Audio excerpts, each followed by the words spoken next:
हृदयातून मनापासून आभार आहे।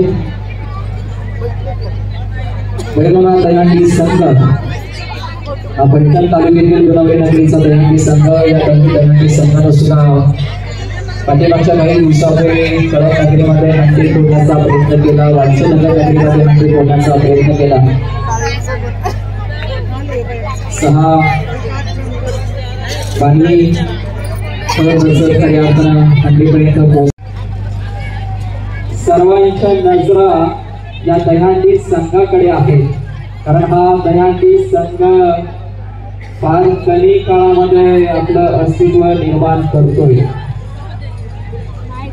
आणि संयोजकांकडून सूचना आली आहे, हंडी आपण हाताने फोडायची आहे, गमजाने फोडायची नाही किंवा दुसऱ्या आपण वापर करायचा नाही, किती भारी हंडी फोडायची आहे।